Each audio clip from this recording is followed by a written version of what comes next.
Walid adalah jelmaan Imam Mahdi untuk membawa umat manusia ke jalan Allah Subhanahu wa Ta'ala. Wali Mahdi boleh. Belakangan ini, khususnya seminggu belakangan ini, saya mendapatkan banyak sekali pertanyaan, baik dari netizen atau dari orang-orang di sekeliling saya, tentang sebuah film yang viral luar biasa, diproduksi di Malaysia, film Bid'ah, atau yang dikenal dengan Walid itu. Niat baik dari produser film ini harus dilengkapi dengan keterangan bagaimana sih tasawuf yang sebetulnya, bagaimana itu mursyid yang sebetulnya, karena mursyid itu betul-betul dibutuhkan. Jangan sampai setiap disebut mursyid yang ada di pikiran orang ya Walid itu. Jangan sampai setiap melihat imamah, apalagi imamahnya identik dengan imamah madrasah tertentu yang dipakai oleh Walid itu, orang akhirnya setiap melihat imamah seperti itu yang ada di pikirannya Walid itu. Saran saya, mungkin bisa ada press release resmi untuk meluruskan maksud daripada arah film ini agar tidak diselewengkan oleh orang-orang yang tidak bertanggung jawab untuk menghantam tasawuf, menghantam mursyid, menghantam simbol-simbol keagamaan.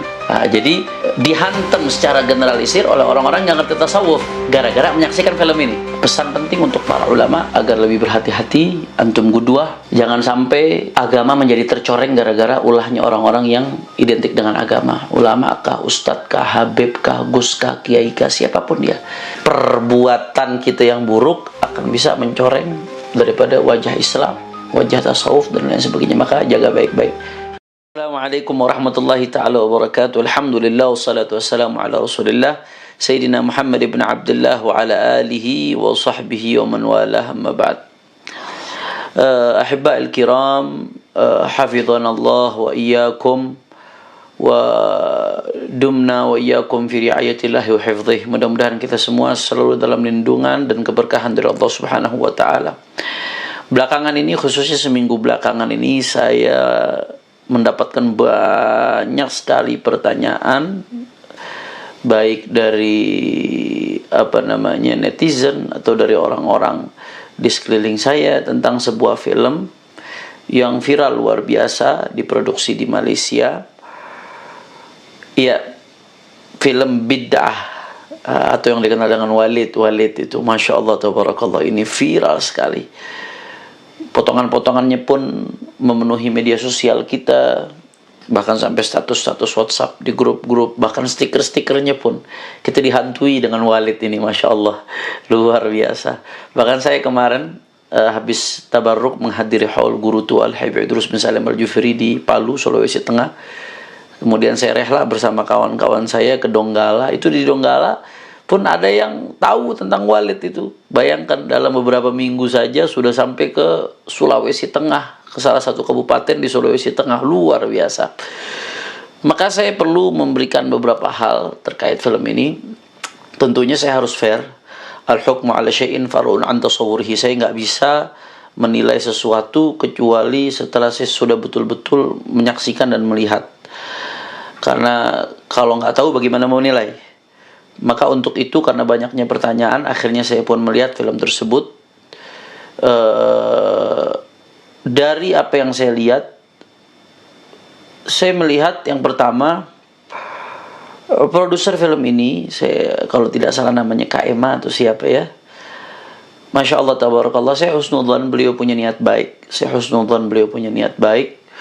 Untuk mengungkap orang-orang yang menyimpang, mengatasnamakan agama, mengatasnamakan tasawuf, mengatasnamakan hakikat, mengatasnamakan ma'rifat.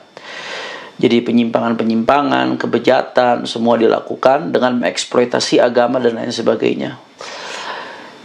Itu disingkap di film ini dan dipertontonkan kepada publik. Saya kira itu sangat penting, karena memang pada faktanya betul, ulama sekalipun, mursyid sekalipun, ahli tasawuf sekalipun, tidak lepas dari oknum-oknum yang memang rusak, bejat, menggunakan agama, menggunakan tasawuf, menggunakan tariqah untuk memuaskan syahwatnya, memuaskan kepentingan duniawinya, kepentingan pribadinya. Itu tidak lepas, kita tidak pungkiri itu. Bahkan fenomena ini telah diungkapkan oleh Sayyidina Imam Hujjatul Islam Abi Hamid Muhammad bin Muhammad Al-Ghazali, kama dallani ala dhalik syekhi Al-Ustadz Kiai Al-Hajj Asif Jilani hafizahullah taala. Al-Imam Al-Ghazali dalam kitabnya Ihya Ulumuddin, ya, di dalam Rub'ul Muhlikat jilid 3 ketika membahas tentang riya, di sini ada yang menarik beliau sampaikan.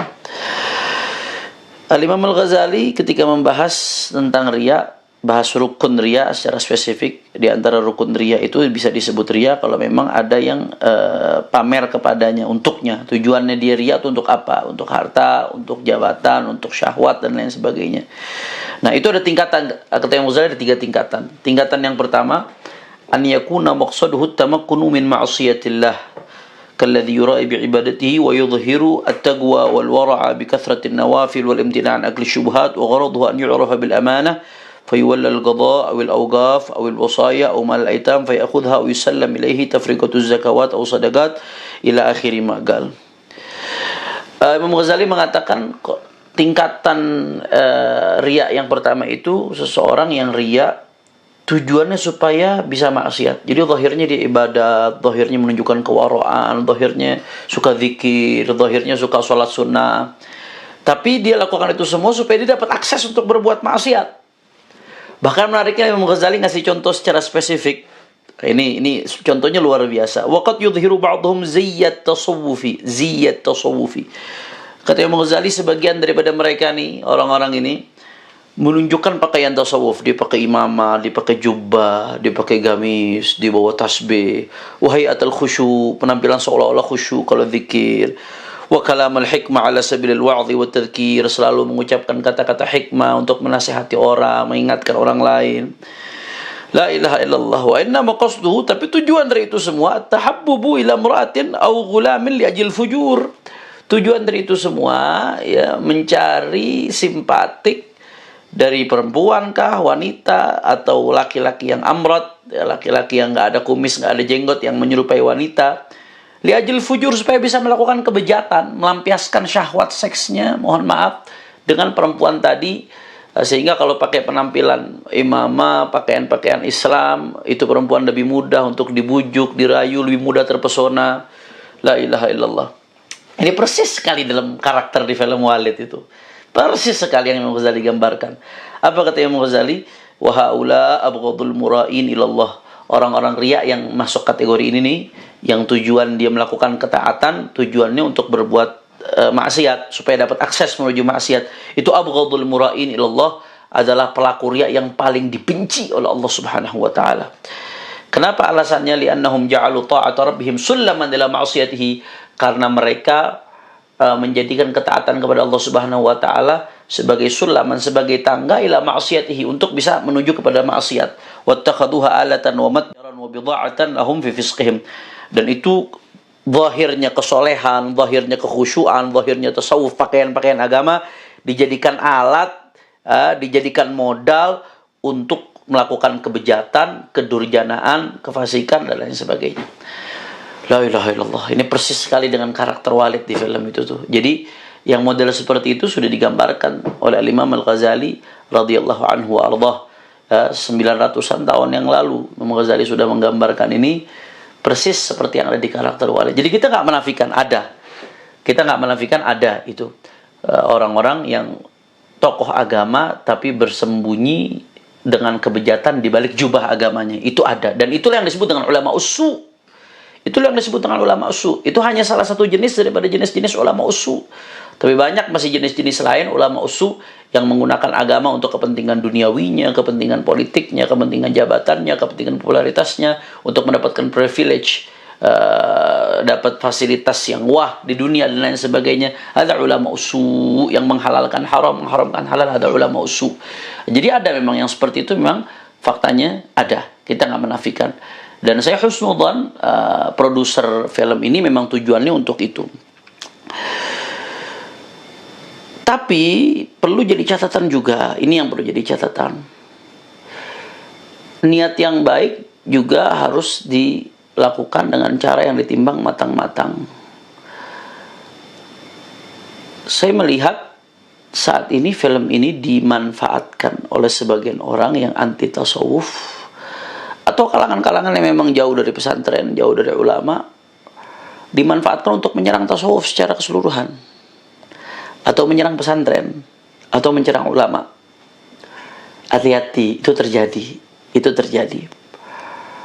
Sekali lagi kita katakan ya, faktanya memang ada, dan kita mengecam ulama-ulama yang bejat seperti itu adalah ulama usu, yang memang betul-betul tidak sesuai dengan firman Allah Ta'ala, innama yakhshallah min ibadil ulama. Harusnya ulama semakin tahu ilmu, semakin takut kepada Allah Subhanahu wa Ta'ala. Mudah-mudahan Allah berikan kita rasa takut kepada Allah Subhanahu wa Ta'ala. Tapi kita nggak menafikan fakta. Ini film oleh sekelompok orang dijadikan alat untuk menghantam tasawuf, menghantam ulama, menghantam thariqah, bahkan menghantam pondok pesantren. Dan itu ada. Nah, ini diantara catatan yang ingin saya sampaikan. Saya kira fakta-fakta itu disampaikan oleh saudara saya, akhina fillah, Lora Khalili Ismail, di Instagramnya. Beliau menyampaikan komentar-komentar yang arahnya ke sana, konten-konten di medsos yang juga arahnya ke sana. Nah, ini yang harus diwaspadai. Maka catatan saya yang pertama, niat baik dari produser film ini harus dilengkapi dengan keterangan. Bagaimana sih tasawuf yang sebetulnya? Bagaimana itu mursyid yang sebetulnya? Karena mursyid itu betul-betul dibutuhkan. Jangan sampai setiap disebut mursyid yang ada di pikiran orang ya walid itu.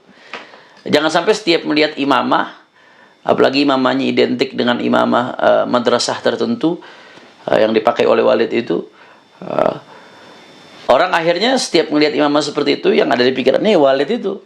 Setiap lihat pesantren yang ada di pikirannya walid itu. Hati-hati, ini perlu diwaspadai. Maka niat baik itu harus disempurnakan, saya kira, untuk menutup celah ini.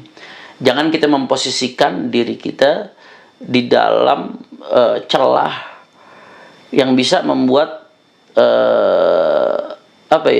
niat baik ini jadi tercoreng.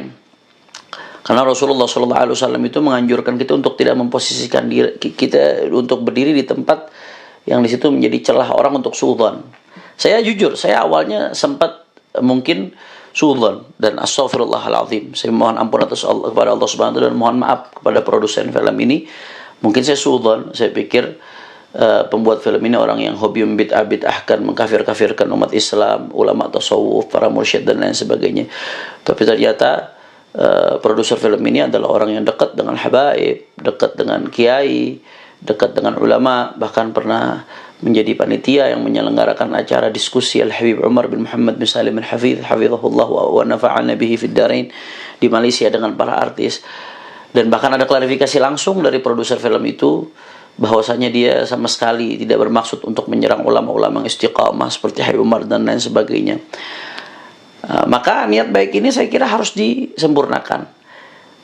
Saran saya mungkin bisa ada press release resmi untuk meluruskan maksud daripada arah film ini agar tidak diselewengkan oleh orang-orang yang tidak bertanggung jawab untuk menghantam tasawuf, menghantam mursyid, menghantam simbol-simbol keagamaan.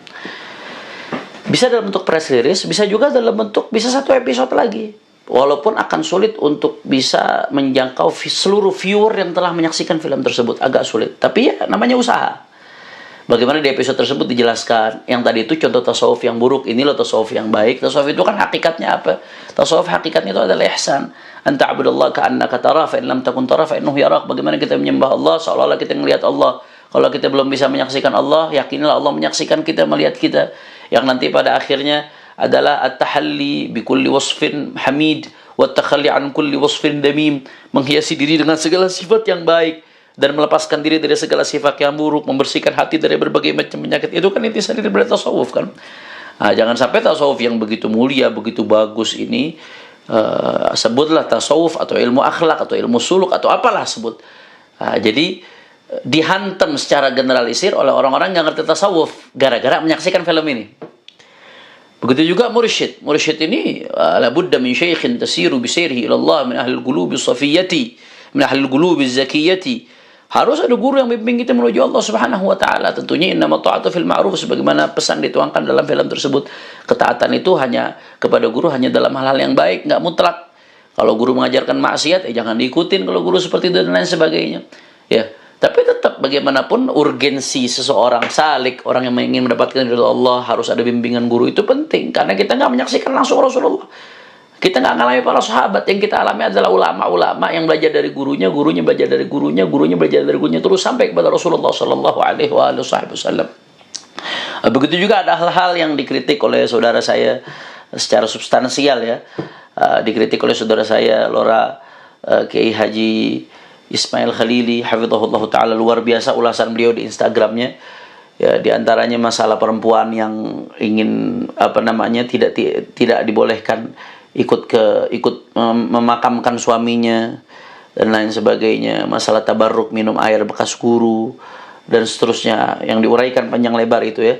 Ini juga hal-hal yang perlu diluruskan agar tidak ada salah persepsi. Hal yang tidak sesat jangan dianggap sesat. Itu.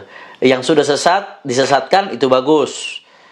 Seperti ngaku Imam Mahdi, kemudian nikah batin yang jelas-jelas itu merupakan zina, bahkan lebih buruk dari zina. Karena kalau zina orang ngerasa dirinya berbuat dosa, kalau nikah batin dia nggak ngerasa dirinya berbuat dosa. Sama seperti nikah mut'ah, ada akhas minaz zina, bahkan bisa lebih buruk daripada zina.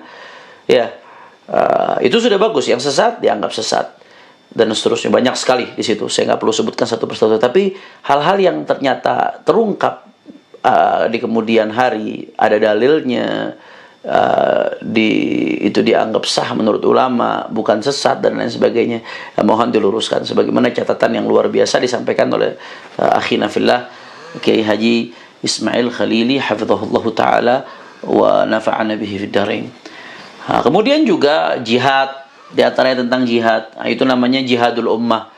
Akhirnya orang kalau dengar kata-kata jihad yang terbayang Walid itu, para mujahid-mujahid yang tulus. Akhirnya di mata masyarakat yang awam, yang abangan, akhirnya yang dibayangkan Walid itu. Begitu juga pesantren, begitu juga ada beberapa hal yang berkaitan dengan syariat Islam, padahal itu nggak syar'i. Akhirnya yang dibayangkan yang dilakukan oleh si Walid itu. Jadi ini hal-hal yang harus diluruskan. Bisa dengan press release disebarkan seluas mungkin untuk menyempurnakan kebaikan yang sudah dilakukan oleh produser film ini. Mudah-mudahan ini jadi catatan amal soleh untuk mereka. Kemudian juga bisa melalui tambahan episode dikemas yang indah, yang baik, yang bagus. Bisa minta bantuan para ulama untuk menggambarkan yang tadi itu adalah contoh tasawuf yang buruk. Ini loh tasawuf yang baik. Ini loh mursyid yang benar, seperti ini gambarannya.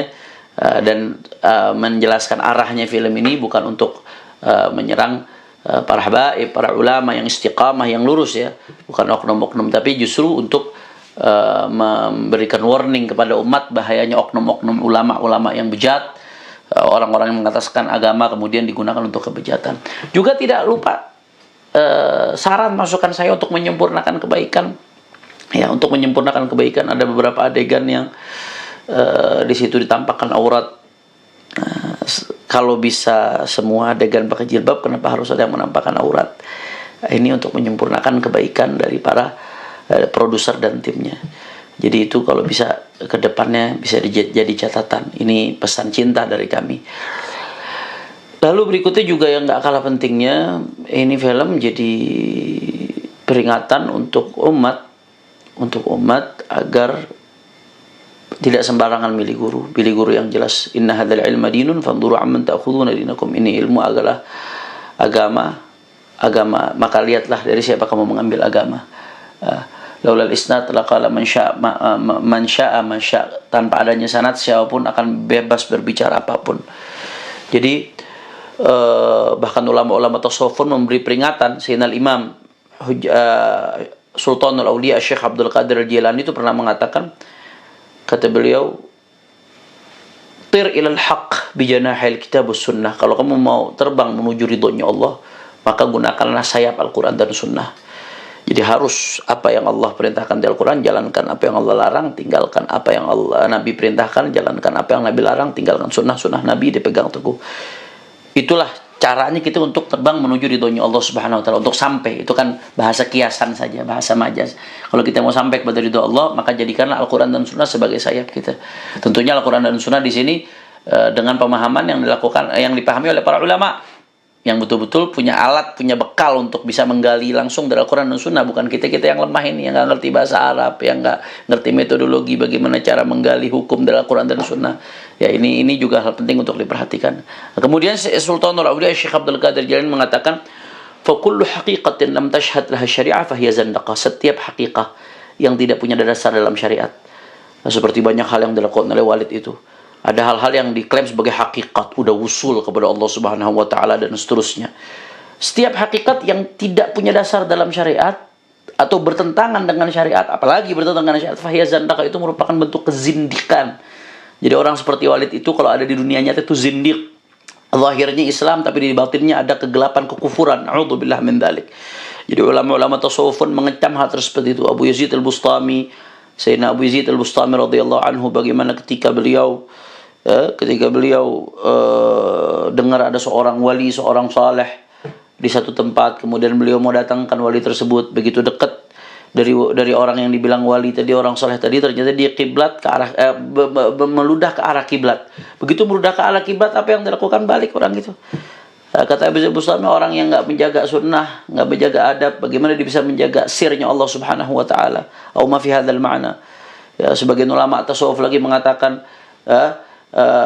kalau kau lihat orang terbang di udara, jalan di atas air, maka jangan buru-buru percaya sampai kau betul-betul timbang apa yang dia lakukan itu betul-betul sesuai dengan Al-Quran dan Sunnah atau tidak. Nah, jadi ulama tasawuf sendiri sudah wanti-wanti, hati-hati dengan sekelompok orang yang ngaku tasawuf, ngaku hakikat, ngaku ma'rifat, tapi mengabaikan daripada syariat. Karena tidak ada orang sampai kepada hakikat kecuali melalui syariat. Syariat adalah pintu untuk sampai kepada hakikat, untuk sampai kepada ridhonya Allah Subhanahu Wa Taala. Kemudian juga terakhir sebagai penutup yang tidak kalah pentingnya, ini juga pesan penting untuk para ulama agar lebih berhati-hati. Antum qudwah, jangan sampai agama menjadi tercoreng gara-gara ulahnya orang-orang yang identik dengan agama. Ulama kah, ustadz kah, habib kah, gus kah, kiai kah, siapapun dia. Ya. Al-Islam mahjubun bil muslimin. Islam itu indah, tapi kadang-kadang kelakuan orang Islam yang membuat wajah Islam jadi tercoreng. Tasawuf itu indah. Para ulama-ulama yang jadi mursyid itu dulu para aulia Allah, kekasihnya Allah yang istiqamah menjaga daripada ajarannya Allah Subhanahu Wa Taala, menjaga Al-Quran, menjaga Sunnah, mengamalkan apa yang diwarisi dari Rasulullah dan sahabat-sahabatnya. Tapi kadang-kadang justru wajah tasawuf itu tercoreng oleh orang-orang yang mengklaim dirinya sebagai pelaku tasawuf. Nah, makanya jadi peringatan untuk para ulama atau siapapun yang berbaju agama, kiai kah, habib kah, gus kah, dan lain sebagainya, perbuatan kita yang buruk akan bisa mencoreng daripada wajah Islam, wajah tasawuf, dan lain sebagainya. Maka jaga baik-baik. Besar sekali dosanya nanti di hadapan Allah Subhanahu Wa Taala. Mudah-mudahan kita dijaga oleh Allah Subhanahu Wa Taala. Siapapun dari kita pasti punya dosa. Kita ini hamba-hamba Allah yang Allah manjakan dengan satrullah, dengan satr. Allah tutup dosa-dosa kita. Kalau enggak Allah tutup dosa-dosa kita, udah hancur kita semua. Mungkin manusia pun jijik melihat kita. Akan tetapi mari kita jaga sebisa mungkin. Jangan sampai perlakuan kita yang buruk membuat citra buruk juga terhadap Islam dan tasawuf dan lain sebagainya. Mudah-mudahan insya Allah sedikit komentar saya ini bermanfaat, dan mudah-mudahan ke depan ada film-film yang bisa mengedukasi umat yang lebih baik lagi, yang lebih luar biasa lagi, yang betul-betul insya Allah bisa memberikan kepada umat pemahaman Islam yang ahlus sunnati wal jamaah, yang menjadi rahmat bagi semesta alam, yang bisa membawa kepada kebahagiaan dari dunia sampai akhirat. Amin, amin ya rabbal alamin. Maka itu pesan saya khususnya kepada produser film ini dan kepada semua yang terlibat di film ini. Sempurnakan niat ini, niat baik ini. Maka jangan sampai tanpa kita sadari akhirnya dimanfaatkan untuk killing karakter, untuk membunuh karakter para ulama. Maka catatan-catatan yang tadi saya berikan harap agar diperhatikan. Ini saja, mudah-mudahan yang sedikit yang saya sampaikan ini bermanfaat. Wassalamualaikum warahmatullahi wabarakatuh.